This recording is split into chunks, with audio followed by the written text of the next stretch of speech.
Ini kita akan mulai seminar nomor 2 ya, dan kali ini kita tidak hanya satu arah bahannya presentasi, tapi nanti ada beberapa exercise dan saya akan coba menggunakan mekanisme polling tadi itu ya, poll ada di yang bisa dibuka di browser. Mungkin nanti saya akan instruksikan dari layar begitu ya. Jadi nanti bisa Bapak Ibu membuka dua layar.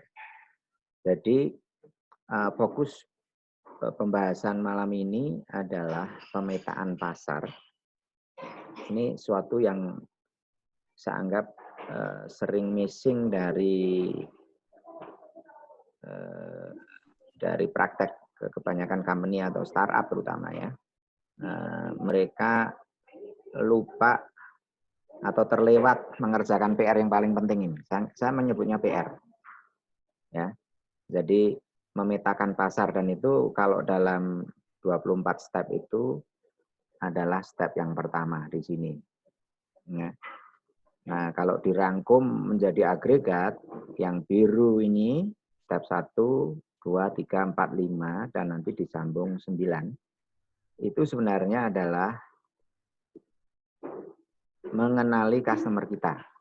Jadi secara lebih detail ini langkah 1 itu segmentasi pasar. Ya, jenis pasarnya itu apa saja diidentifikasi. Kemudian yang kedua, memilih pasar pertama atau pasar utama. Nah, itu dinamakan beachhead market. Beachhead market itu nanti saya jelaskan. Kemudian yang ketiga, membangun profil pelanggan atau end user. Jadi kalau sudah menentukan pasar pertama, itu kita lanjutkan dengan membangun profil pelanggan secara lebih detail. Kemudian yang keempat, menghitung ukuran pasar yang kita target, total addressable market. Kemudian yang terakhir, memprofil persona dari pasar pertama. Jadi kita wujudkan pasar pertama atau pasar utama, pasar beachhead tadi itu diwakili persona gitu ya. Mereka kalau diwujudkan orang itu apa gitu ya, siapa gitu. Itu apa yang mau kita pelajari petang ini. Nah, kalau sudah itu dilakukan dalam proses startup itu, baru kita memikirkan customer berikutnya, ya, the next 10 customers. Nah, itu baru seperti itu. Nah, saya mulai dari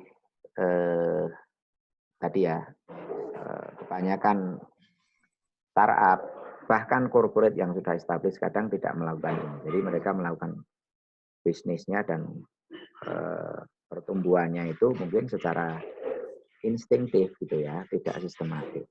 Risikonya adalah itu tidak sustainable. Nah, ini kita akan melakukan dengan lebih metodis, dan ini saya pikir akan sangat terutama berguna bagi yang mengembangkan IDE atau Innovation Driven Enterprise, tapi tetap berguna untuk yang startup-nya itu berupa small medium enterprise. Jadi UKM yang tidak berbasis inovasi pun tetap bisa menggunakan di lapangan, dan ini mungkin bisa menjadi reference gitu ya untuk Bapak Ibu masing-masing. Karena ini saya pikir masing-masing berbeda ya. Apa yang terpikir dan apa yang ada di depan mata berbeda. Tapi garis atau benang merah ini yang saya akan bantu mengantarkan. Mungkin Bapak Ibu bentuknya bisa produk. Ya, kemarin ada yang nanya, Pak, apakah ini hanya produk, tapi apa juga berlaku untuk jasa atau services? Dua-duanya bisa. Suatu yang nantinya sampai ke customer, nah itu bisa dipetakan dengan ini. Gitu ya. Nah, langkah pertama itu segmentasi pasar. Itu saya sangat ingin menggarisbawahi pentingnya ini, memetakan pasar. Karena uangnya ada di sana gitu ya. Apa tujuan akhir kita supaya bahwa apa yang kita bangun, kita kembangkan, itu akhirnya dihargai, itu dalam bentuk akhirnya dibeli gitu ya. itu bentuk penghargaan yang tertinggi dari sebuah karya gitu ya. Orang mau mengeluarkan uang untuk apa yang kita ciptakan.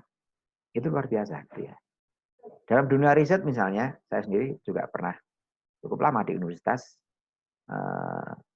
orang mengatakan bahwa penghargaan tertinggi bagi seorang researchers, periset adalah ketika dirujuk.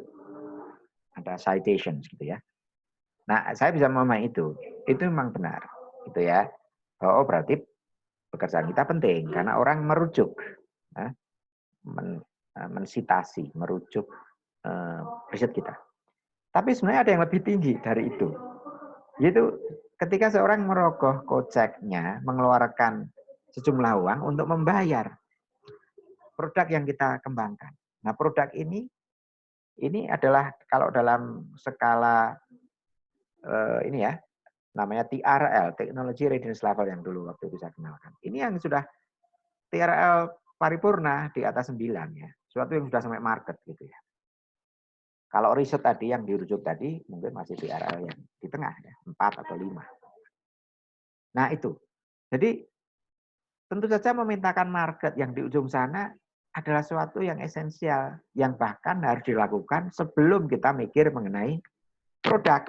Nah, ini yang sering kebalik para periset di universitas dan juga para peneliti di LPNK, di balai-balai sering terbalik ya. Jadi ada bias terhadap apa yang dikembangkan. Bisa biasnya itu dari dulu saya S3-nya itu. Jadi kemudian yang diriset adalah yang dari S3-nya. Itu tidak serta-merta bahwa itu salah, tapi kalau benar-benar ya itu akan diarahkan untuk menjadi produk, menjadi bisnis yang sustainable, maka harus mulai dari pasar. Jadi memang ini step pertama itu adalah pasar, segmentasi pasar. Nah, jadi waktu itu sudah saya hantar, ada satu-satunya alasan terpenting dimulainya sebuah bisnis atau perusahaan. Itu adalah paying customers. Ya. Seorang yang membayar, yang mau membayar. Itu adalah satu alasan yang cukup. Ya. Necessary and sufficient conditions untuk sebuah perusahaan itu didirikan. Itu adalah kalau ada paying customers. Ya. Nah, dan itu harus dipetakan. Jadi kan pasar itu ya kalau misalnya di secara umum, ya misalnya populasi Indonesia ini bisa disebut pasar. Tapi apakah semuanya itu kita target? Mestinya enggak. Jadi ada segmentasinya, dipilah-pilah. Nah, ada ceruk-ceruk pasar. Nah, mana ceruk yang kita akan dominan di situ? Nah, ini yang nanti akan perlu dilakukan. Nah, bagaimana itu melakukan itu? Bagaimana proses awal memetakan pasar? Ini ada dirumuskan ini di dalam kuliah MIT itu, kita diajari untuk menempatkan diri di kacamata, melihat dunia dengan kacamata customer kita, gitu ya. Yang secara instinktif biasanya kita melihat customer dari kacamata kita sebagai company. Nah, itu biasanya timpang itu. Jadi untuk bisa mempunyai pengetahuan market yang solid, kita harus menempatkan diri pada tempat customer. Atau kita harus istilahnya itu menggunakan sepatunya customer ya, berada di tempat dia. Dan kita melihat perspektif customer. Apa yang membuat mereka khawatir atau takut? Misalnya, saya khawatir kalau bisnis saya ini tidak sustain. Apa yang membuat khawatir? Misalnya ketidakpastian. Yang membuat worried, gitu ya. Saya khawatir kalau penggunaan listrik di rumah itu tidak terkendali, gitu. Nah, berarti ada kekhawatiran mengenai energy usage. Atau saya khawatir mengenai keamanan. Berarti ada demand mengenai keamanan. Dan sebagainya. Ini menyelami perspektif customer, ya. Secara rasional, secara emosional, dan secara sosial. Nah, secara lebih konkret apa? Berarti kan kita harus bicara dengan mereka, melakukan interview. Nah, ini dilakukan. Survei ini dilakukan. Bicara secara detail gitu ya. Sehingga kita bisa punya feedback yang objektif. Oh, ternyata mereka perlu solusi masalah ketersediaan air misalnya begitu. Nah, ini baru ketahuan gitu. Atau mungkin tempat lain bukan air yang dikhawatirkan, ketersediaan komunikasi, jalur komunikasi misalnya. Atau ketersediaan listrik tadi itu misalnya. Ini baru bisa tahu kalau kita melakukan interview atau bicara langsung dengan potential customers atau dengan calon customer. Ya. Nah, ini mestinya kan bukan suatu yang mudah ya. Ini memang PR bagi semua yang akan memulai bisnis gitu ya. Bagi semua entrepreneur. Nah, upaya sistematik ini namanya adalah primary market research atau riset tentang market utama atau pasar utama. Ya. Nah, proses secara sistematiknya seperti apa? Ini gambarannya seperti ini. Ya, seperti itu ya. Apa itu bunga trompet. Ya, bunga trompet. Jadi awalnya di ujungnya sini brainstorming. Gitu ya, brainstorming potensi pasar. Jadi brainstorming ini mestinya ya tadi memerlukan partner, tim, ya, yang orang-orang yang dianggap punya informasi, ya, jadi diajak bicara, diajak diskusi. Dari sana ada analisis potensi, ada segi teknis, ada segi bisnis. Ya. Mengerucut, begitu sudah ada brainstorming ini, kemudian dianalisis lebih dalam segmen pasar yang paling menjanjikan.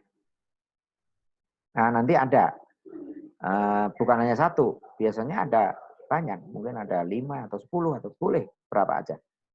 Kita namakan segmen tadi, segmen A, B, C, D, dan seterusnya. Nah, dari sana dipilih satu segmen pasar yang disebut first order beachhead. Jadi Bapak Ibu sekalian, saya ingin menekankan bahwa sebenarnya bukan dalam bisnis ini ya, apapun ya, kita tidak merespon ke semua demand. Ini yang mungkin banyak yang secara instinktif misleading gitu ya. Jadi bukan lantas A, B, C, D ini direspon semua gitu ya. Dengan alasan loh, mereka kan mau bayar. Nah, cara yang lebih sistematik dan lebih sustainable, ya, yang menurut ilmu yang kita derive dari MIT ini ya, dari A, B, C, D tadi harus dipilih satu yang paling menjanjikan. Ya. Nah, ini disebut first order beachhead. Kita sebut aja B misalnya, B. Nah, B pun ini juga nanti masih dipilah lagi. Disegmentasi lebih jauh gitu ya. B1, B2, B3, B4. Sampai kemudian kita menemukan satu yang homogen. Kita sebut beachhead market itu. Ini nanti ada kriterianya. Satu segmen spesifik.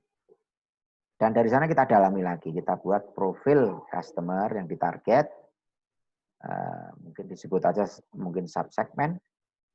Dan baru kemudian dihitung berapa sih market dengan profil yang seperti ini, ukuran marketnya berapa.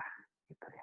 Nah dari sana kita baru ke langkah terakhir itu produk atau jasa yang kita kembangkan itu merujuk pada hitung-hitungan ini.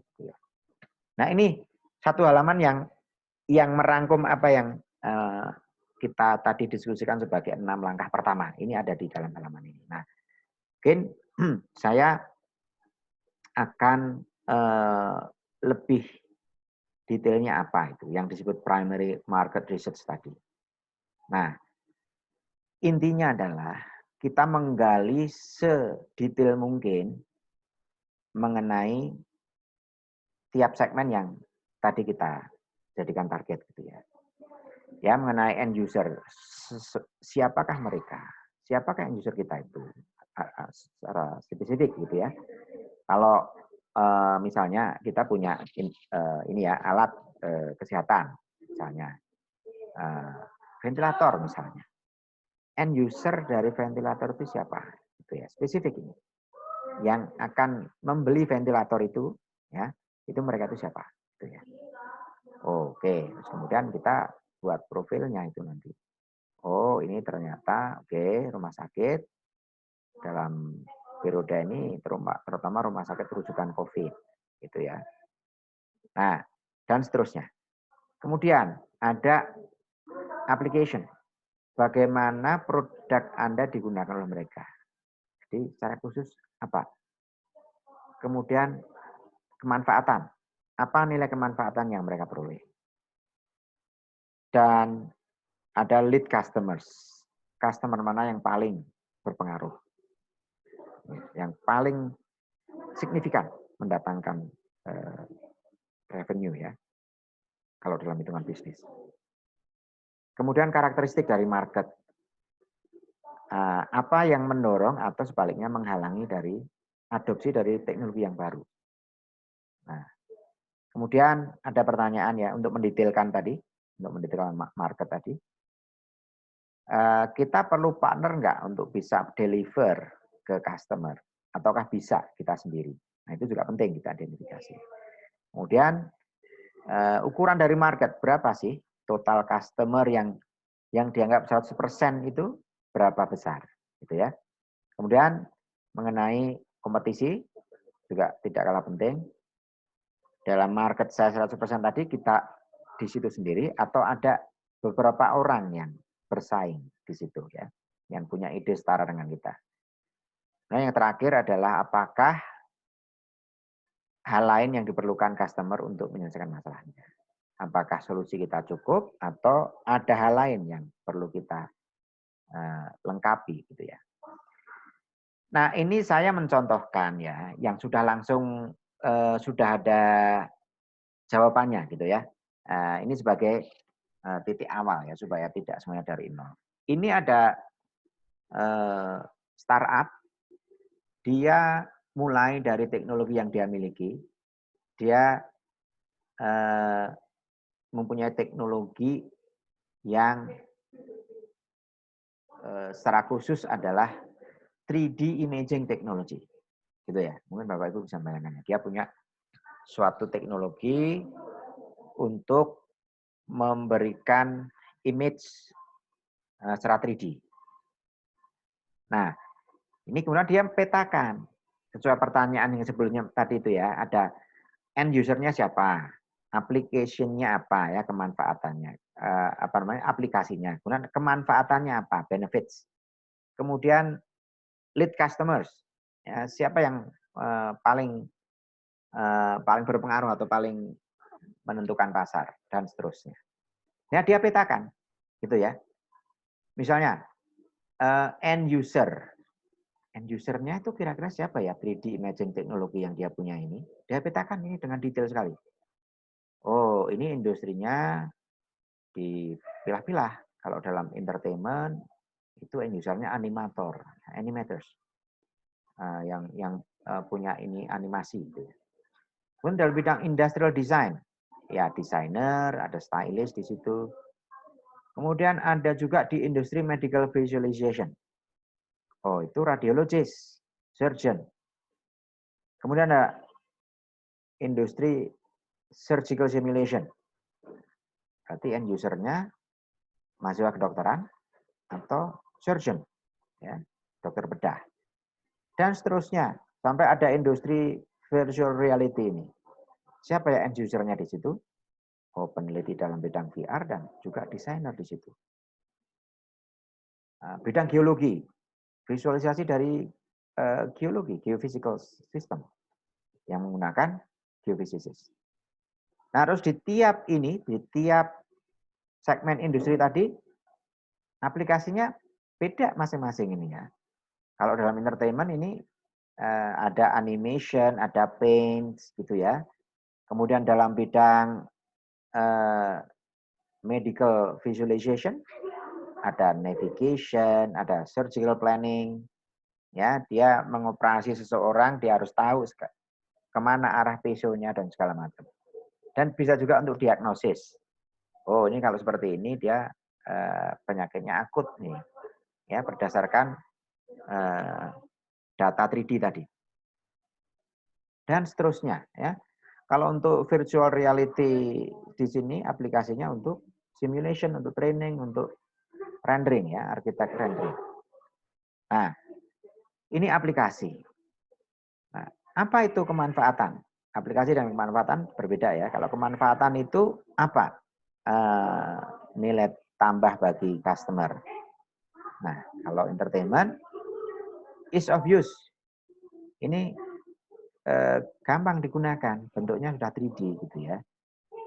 Kemudian mereduksi siklus produksi, ya karena sudah ada teknologi 3D seperti itu, dia tidak membuat semuanya dari scratch gitu ya. Nah, terus apa di industri yang lain kemanfaatannya berbeda-beda di sini. Misalnya untuk yang visualisasi geophysics, dia akan mempunyai benefit mereduksi error dan meningkatkan hasil, ya, meningkatkan hasil analisis.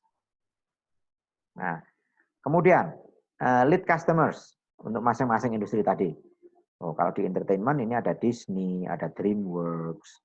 Kalau untuk industrial design di sini ada Toyota, Ford, dan sebagainya.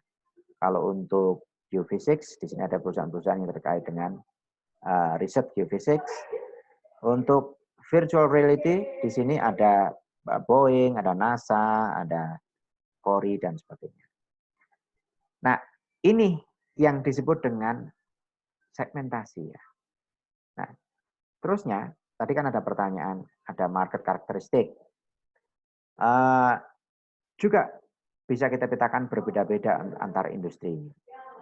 Jadi kalau untuk entertainment, mereka bisa marketnya itu early adoption, kemudian karakternya adalah high growth, ya, tumbuh sangat tinggi. Di dalam prototyping di sini ada karakteristik ini adalah mainstream ya. Ada 3D imaging itu sesuatu yang mainstream. Kemudian ada pressure, ada tekanan untuk mereduksi production cycle. Siklusnya ingin direduksi dalam bidang prototyping ini ya, sesuai dengan industrinya. Dan seterusnya, yang lain-lain juga ada karakter masing-masing. Kemudian tadi ada pertanyaan, apakah untuk sampai customer itu kita perlu partners? Nah, di sini masing-masing ada. Kalau untuk entertainment, perlu partnering dengan beberapa perusahaan software di sini, alias ada soft image dan sebagainya. Kemudian dalam bidang industrial design di sini ada PTC, ada Imageware, dan dalam bidang geophysical visualization ada Landmark, ada Fractal Graphics dan sebagainya. Ini harus dipetakan semuanya ini ya, sehingga kita bisa tahu supply chain-nya, kita ada di mana gitu. Nah, terus kemudian yang terakhir, dalam ujung dari tadi, yang bunga trompet tadi, ada size of market, total addressable market. Ini bisa kita rumuskan untuk masing-masing industri tadi. Kalau untuk entertainment ada sekitar 40.000 customer, untuk industrial design ada ordernya adalah ratusan ribu. Ya, untuk non-visual CHI ini ada dalam order juta dan sebagainya. Masing-masing berbeda. Kemudian dihitung juga apakah ada kompetisi di situ. Nah, hampir di semua lini ini belum ada kompetisi, kecuali di dalam surgical simulation sudah ada. Di situ ada immersion di sini. Kemudian dalam bidang entertainment ini ada perusahaan sejenis dengan Sensible ini ya, yang mempunyai 3D imaging technology, namanya Wattcom. Nah, terus kita teruskan ya, kita detailkan. Nah, ini yang hasil dari segmentasi, ya, contohnya seperti itu. Nah, prosesnya bagaimana sih bisa mencapai table yang sangat detail seperti tadi. Nah, itu tentu saja bukan suatu yang dibangun dalam sehari ya, tapi ada step-stepnya. Step yang pertama ya, ada 2 stage ya. Stage 1 kita perlu brainstorming. Tadi itu yang saya katakan harus ada orang-orang yang bisa diajak bicara, yang akan memberikan kita insight, info, wawasan. Gitu ya. Kemudian kita identifikasi metode yang benar dan tempat yang benar. Kita harus pergi ke orang yang benar di situ. Dan harus diikuti rule yang benar. Rule yang benar itu apa? Misalnya fokus pada topik, ya kita tidak melebar kemana-mana. Tidak judgmental itu artinya kita tidak bias, gitu ya. Kita harus objektif. Pasar perlunya apa? Jadi jangan dipengaruhi oleh keinginan kita, gitu. Itu namanya tidak judgmental. Kemudian dorong ide-ide bahkan seliar apapun, gitu ya. Kadang-kadang ide yang out of the box itu justru yang menjadi terobosan. Kemudian ada tadi saya contohkan bisa mengadaptasi atau membangun dari ide orang lain atau yang sudah ada. Ya, misalnya yang untuk di laut tadi itu idenya mungkin seperti Google, seperti Gojek, tapi dia untuk transportasi laut. Nah, ada feature-feature ya dalam brainstorming ini yang harus kita jadikan ini ya, kita harus jadi perhatian kita. Nomor 7 ini penting, yaitu harus menuju ke kekhasan, ya. Bahasa Inggrisnya specificity, ya. Artinya segmen market yang akhirnya kita target itu tidak boleh sesuatu yang masih terlalu lebar, gitu ya. Harus mengerucut, ya. Nanti ada istilah mengerucut. Kemudian juga ketika melakukan brainstorming ini ya, ketika mood kita mendukung ya. Kalau kita pas lagi tidak bisa konsentrasi dan moodnya nggak begitu bagus, ya nggak akan keluar ini peta yang lengkap seperti tadi ya. Terus kemudian ada fasilitator, harus ada yang memfasilitasi proses itu. Nah, sebenarnya gimana sih menentukan atau mengidentifikasi segmen pasar? Nah, segmen pasar itu idenya adalah tidak boleh terlalu lebar. Ya, misalnya segmen pasar customer di Indonesia, nah itu terlalu umum. Customer di Indonesia ini, ya ini ada 265 juta orang gitu. Yang mana? Gitu. Dari seluruh tadi itu yang mana? Nah ini yang disebut dengan segmen pasar itu harus cukup spesifik. Misalnya kelompok populasi dewasa umur 25-45 tahun. Misalnya. Mereka menggunakan gadget, mempunyai kebiasaan shopping online, dan berpendapatan lebih dari 10 juta per bulan. Nah itu udah langsung cukup spesifik itu. Oh ini segmen yang akan saya tuju di situ. Karena di situ dia mempunyai riwayat bahwa dia membeli online. Satu itu. Yang kedua, dia mempunyai cukup pendapatan untuk membeli sesuatu yang sifatnya kebutuhan bukan primer, ya, kebutuhan tambahan. Ini yang disebut dengan segmen pasar. Nah, tadi saya menyebut mengenai beachhead, ya. Nah, saya pikir ini suatu yang harus saya diskusikan secara khusus. Beachhead ini tolong bisa dibayangkan ketika misalnya seseorang dulu misalnya tentara sekutu itu mendarat di Normandia itu ya, di pantai Normandia. Nah, ujung pantai atau mulut pantai pertama itu disebut beachhead. Ya. Pasukan harus mempunyai beachhead untuk yang cukup sehingga nanti kapalnya bisa berlabuh di situ. Dan dia kemudian bisa membangun serangan ke daratan yang lebih luas. Nah, jadi beachhead itu adalah diibaratkan seperti itu ya, pasukan yang menyerang itu. Nah, pasar di bisnis juga begitu. Harus dimasuki pasar yang dipilih, yang bukan pasar yang paling besar, not necessarily, tapi cukup untuk membangun strategi bisnis dan masuk ke pasar-pasar yang lebih besar. Nah, itu disebut beachhead gitu ya.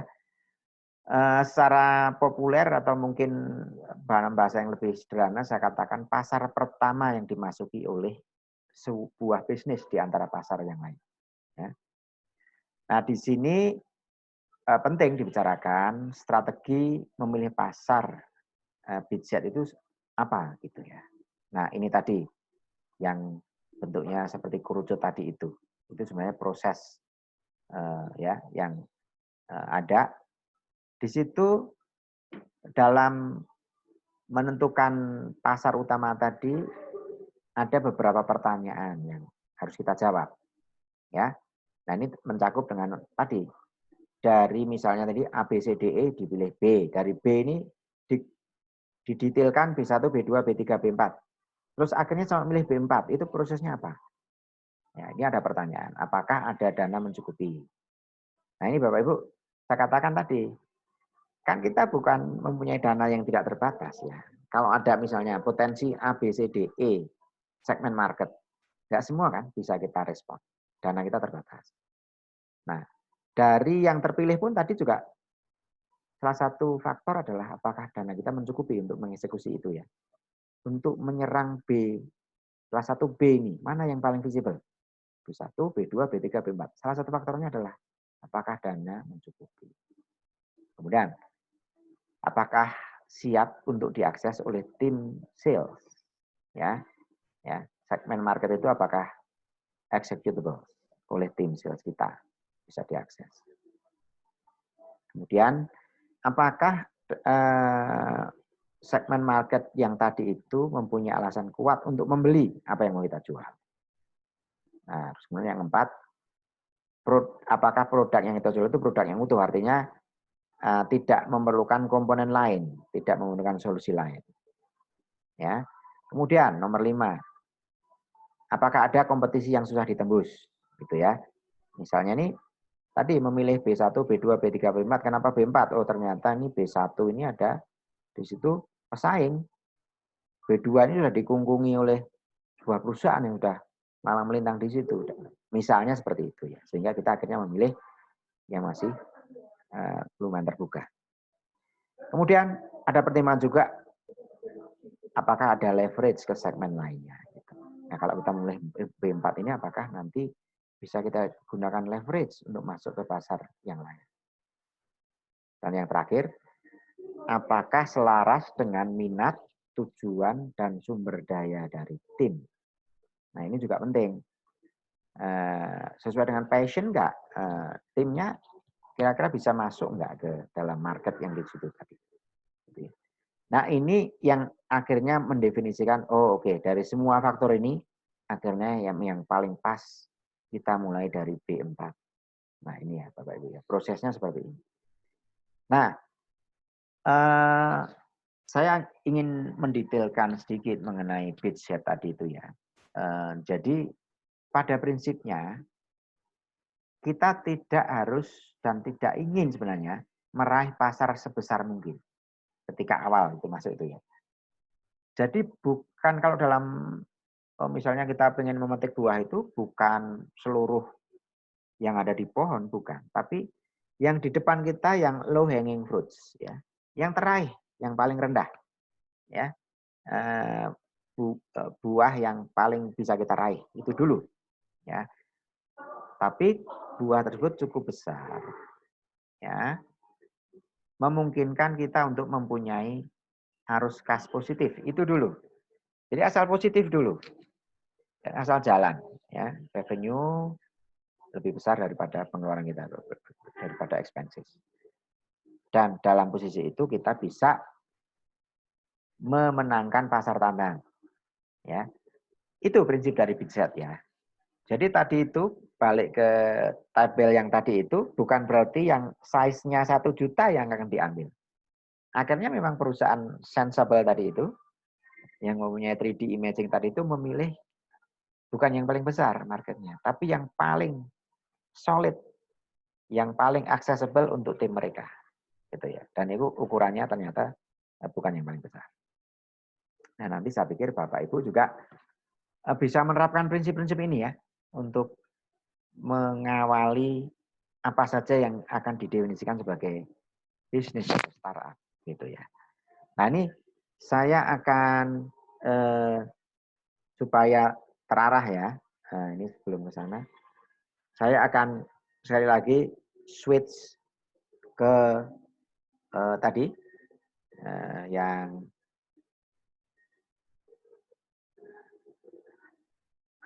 poll tadi nih ya. Kita akan exercise. Saya akan menayangkan lagi yang ini. Bentar ya.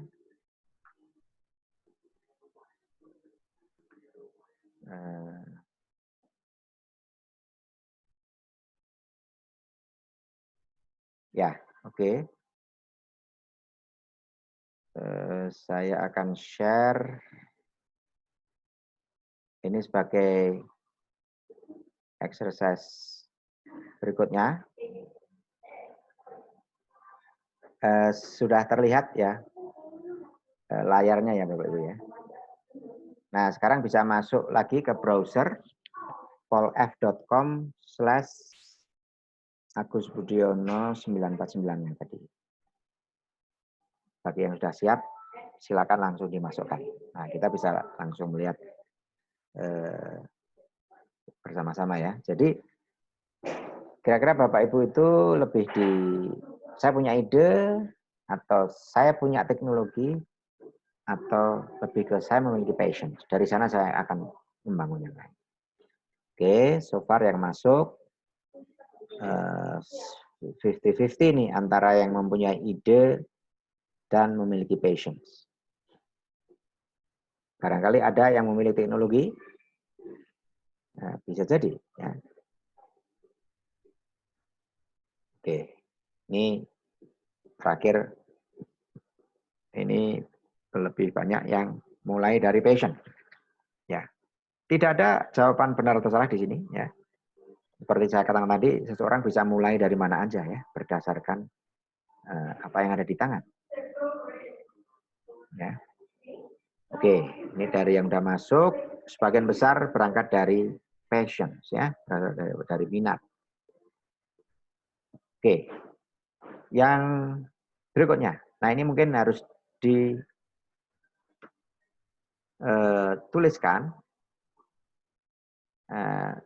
Tuliskan segmen pasar untuk produk jasa yang Anda kembangkan. Nah, bisa lebih dari satu ini ya. Ya, saya berikan waktu. Ya, dari urian tadi itu, dan mungkin tidak harus yang benar-benar sudah dipikirkan, tapi katakanlah dari ide yang ada ya untuk exercise. Silakan dituliskan segmen pasar untuk produk atau jasa yang Anda kembangkan. Tadi contohnya sudah ada ya, contohnya itu di presentasi yang tadi kan tidak boleh terlalu general. Misalnya tidak boleh hanya, customer-nya adalah orang di Jawa, misalnya, kalau orang Pulau Jawa terlalu besar. Nah ini ada individu dalam pengawasan pandemi COVID-19, peternakan, tahanan rumah kota, rental kendaraan. Oke, ini young family with monthly income start from 25 juta. Oke. Ini contoh yang bagus ya. Nah, yang saya minta adalah segmen pasarnya ya, bukan jenis produknya. Kalau ini beberapa, saya pikir ini yang dituliskan adalah produk atau jasanya. Tapi yang saya minta sebenarnya segmen pasar yang dituju. Misalnya, ini misalnya jasa instalasi mesin di pabrik. Nah, ini segmen pasarnya siapa? Nah, misalnya adalah pabrik berukuran sedang yang berada di kota besar. Nah, itu adalah segmen pasar itu. Gitu ya. Nah, silakan ini kan yang lain. Sudah ada beberapa yang masuk. Ini yang paling ini ya. Nah, ini benar nih, rumah tangga yang takut ke pasar misalnya. Ini adalah segmen pasar itu. Artinya ini dia bisa ditarget untuk delivery. Nah, gitu ya. Ini segmen pasar ini maksudnya. Nah, ini benar nih, perempuan usia 30 sampai 60 tahun, golongan menengah ke atas di kota besar yang peduli kesehatan. Nah, ini misalnya. Ini contoh, ini exercise bagus ya. Saya ini anonymous, jadi saya tidak ini, saya akan berdasarkan objektif saja. Beberapa saya pikir sudah merumuskan segmen pasar dengan cukup spesifik ya, dan bisa dijadikan landasan. Pelaku UMKM, produk herbal, muslim, pendapatan lebih dari 5 juta. Nah, exactly, itu segmen. Kemudian ini, orang yang butuh asuransi jiwa, betul. Itu juga segmen. Gitu ya. Dan saya mencontohkan ini, ya. Ini ya, saya mencontohkan. Ini tadi disebut, katakanlah dari A, B, C, D, E, ini orang yang butuh asuransi jiwa, itu ini adalah B. Gitu ya. Kemudian B ini masih bisa disegmentasi lagi jadi B1, B2, B3, B4. Misalnya, orang yang butuh asuransi jiwa, ini dibagi lagi, yang umurnya lebih dari 70 tahun, yang umurnya 50 sampai 70 tahun, yang umurnya di bawah 50 tahun. Itu B1, B2, B3. Gitu ya. Oke, ini saya pikir sudah cukup bagus ini ya. Ada lagi, nah ini, corporate company with more than 50 employees. Ini adalah segmen. Artinya apa? Misalnya saya ingin mentarget, saya mau jualan asuransi kesehatan di situ. Nah ini artinya ini adalah segmen market yang ingin saya target, gitu ya. Itu. Ada lagi, saya tunggu. Ini masih baru sekitar 10 orang ini, baru separuh. Silakan, yang sekalian exercise ya. Ini justru poinnya di situ supaya kita ada yang bisa dipraktekkan secara langsung. Ada lagi?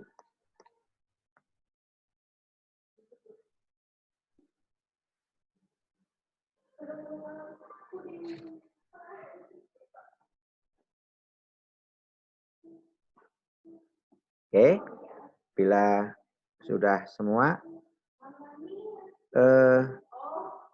saya akan lanjutkan lagi di pertanyaan berikutnya.